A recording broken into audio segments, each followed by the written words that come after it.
Halo anak-anak, jumpa lagi dengan Ibu Leli Frida Tambunan SPD pada pelajaran Sejarah Indonesia.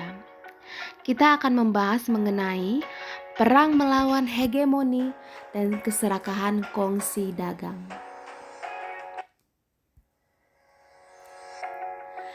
Ini adalah bentuk-bentuk dari perjuangan daerah-daerah di Indonesia untuk melakukan perlawanan terhadap keserakahan kongsi dagang, yaitu VOC maupun negara-negara Eropa penjajah pada masa itu.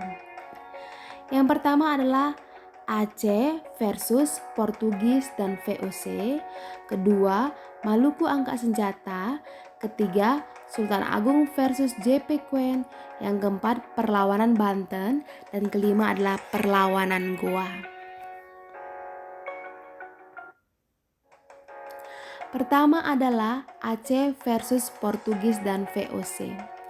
Diketahui ketika Malaka jatuh ke tangan Portugis, banyak pedagang-pedagang Islam yang beralih berdagang ke Aceh, sehingga akhirnya Aceh menjadi pusat perdagangan.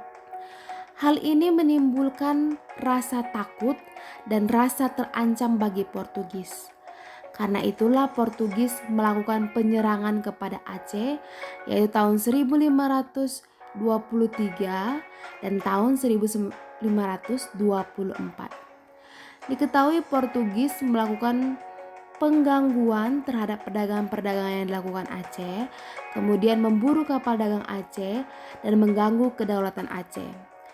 Hal ini menimbulkan Aceh marah dan melakukan perlawanan terhadap Portugis. Aceh melakukan banyak persiapan-persiapan untuk melakukan penyerangan kepada Portugis. Yang pertama, Aceh melengkapi kapal dagang dengan persenjataan, meriam, dan prajurit. Kedua, mendatangkan persenjataan tentara dan ahli dari Turki. Dan yang ketiga, mendatangkan bantuan persenjataan dari Calicut dan Jepara. Namun setelah berbagai persiapan ini, serangan Aceh kepada Portugis gagal. Kemudian yang kedua dikatakan bahwa Portugis menyerang Aceh tahun 1569.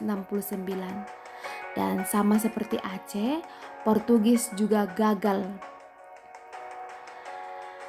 Selanjutnya diketahui Aceh menyerang Portugis, di mana di sini dipimpin oleh Iskandar Muda. Iskandar Muda melipat gandakan kekuatan dengan cara pertama, angkatan laut diperkuat. Yang kedua, mempersiapkan kapal besar muatan 600 sampai 800 prajurit. Yang ketiga, mempersiapkan pasukan kavaleri.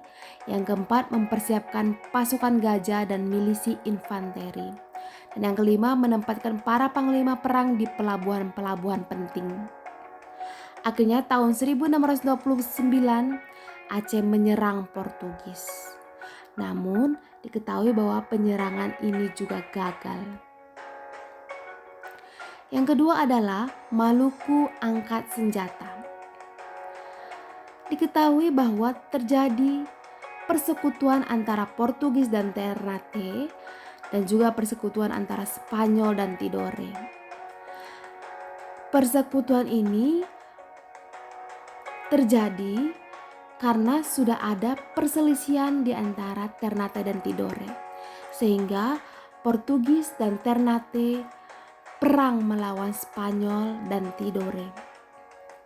Melihat hal ini, diketahui diadakanlah perjanjian Saragossa untuk melakukan perundingan antara Portugis dan Spanyol. Karena memang di awal ketika Portugis dan Spanyol melakukan penjelajahan samudra, mereka itu sudah melakukan perjanjian namanya perjanjian Tordesillas, di mana terjadi pembagian wilayah. Portugis berada di wilayah bagian timur, sedangkan Spanyol berada di wilayah bagian barat. Sedangkan pada saat itu Maluku berada di wilayah bagian timur. Karena itulah di sini dilakukan perjanjian Saragossa Yang pertama dinyatakan bahwa Spanyol harus meninggalkan Maluku dan memusatkan kolonialismenya di Filipina. Dan yang kedua, Portugis tetap Maluku dengan melakukan aktivitas perdagangan selanjutnya. Hingga akhirnya Portugis berkuasa dan semakin merajalela, dan akhirnya Portugis sering melakukan tindakan sewenang-wenang kepada Maluku. Hal ini menimbulkan kemarahan bagi Maluku. Diketahui tahun 1565 Sultan Kairun menyerang Portugis. Melihat hal ini, Portugis sangat kewalahan dan mengajak berdamai tahun 1570.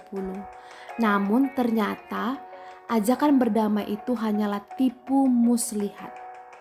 Sultan Hairun dibunuh.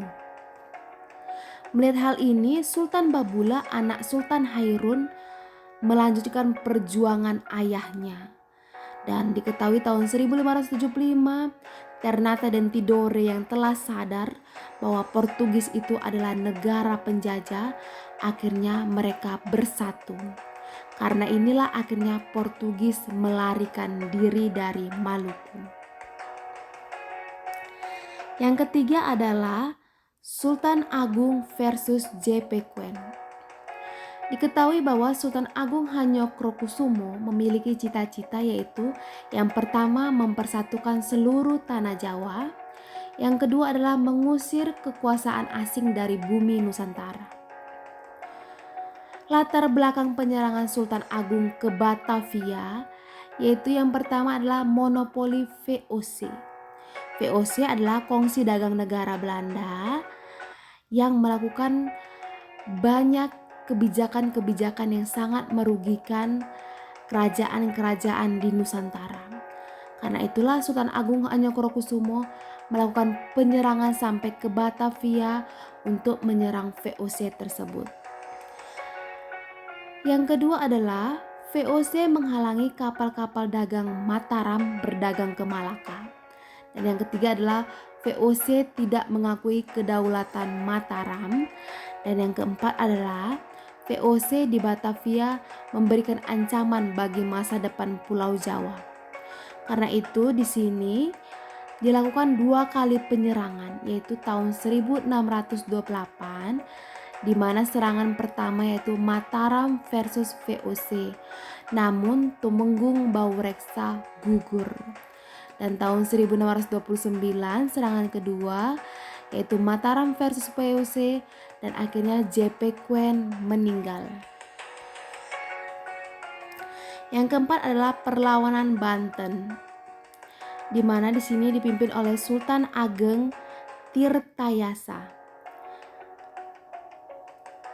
Kebijakan-kebijakan untuk menjadikan Banten menjadi bandar perdagangan internasional yang dilakukan oleh Sultan Ageng Tirtayasa, yaitu yang pertama mengundang para pedagang Eropa selain VOC, dan yang kedua adalah menjalin hubungan dagang dengan negara-negara Asia. Namun di sini VOC melakukan strategi liciknya, namun sangat jitu untuk memecah belah kekuasaan pada masa itu. Di mana di sini VOC melakukan politik adi domba atau politik divide et impera antara Sultan Ageng Tirtayasa dengan anaknya sendiri, yaitu Sultan Haji. Sultan Haji yang akhirnya lebih berpihak pada VOC dan mengkhianati ayahnya, mendapatkan bagian dari kemenangan VOC dan Sultan Haji tersebut. Diketahui bahwa dilakukanlah perjanjian, namanya adalah Perjanjian Banten, dan Sultan Haji menjadi Raja Banten. Yang kedua, Banten harus membayar biaya perang. Yang ketiga, Banten harus mengakui monopoli VOC. Keempat, Kepulauan Maluku tertutup untuk pedagang Banten. Yang kelima, hanya VOC yang berhak mengekspor lada dari Banten. Dan yang keenam, Banten melepaskan pengaruh di Cirebon. Kita lanjut ke perlawanan Goa. Diketahui bahwa di Goa terdapat pelabuhan namanya Pelabuhan Somba Opu yang merupakan pelabuhan yang sangat strategis dalam jalur perdagangan internasional, di mana di sini dipimpin oleh Sultan Hasanuddin. Diketahui bahwa dalam perlawanan Goa ini VOC juga melakukan taktik atau strategi politik divide et imperanya, di mana Sultan Hasanuddin diadu domba dengan Arupalaka. Dan akhirnya Sultan Hasanuddin kalah dan harus menandatangani perjanjian Bongaya dengan isinya yaitu Goa harus mengakui monopoli VOC. Yang kedua, semua pedagang barat meninggalkan Goa kecuali Belanda. Dan yang ketiga adalah Goa harus membayar biaya perang. Keempat, Arupalaka menjadi Raja Bone. Yang kelima, VOC mendirikan benteng. Dan keenam, Makassar harus melepaskan daerah jajahan. Terima kasih buat anak-anak sekalian yang telah mendengarkan pelajaran hari ini. Semoga dapat mengerjakan kuis selanjutnya. Selamat mengerjakan kuis.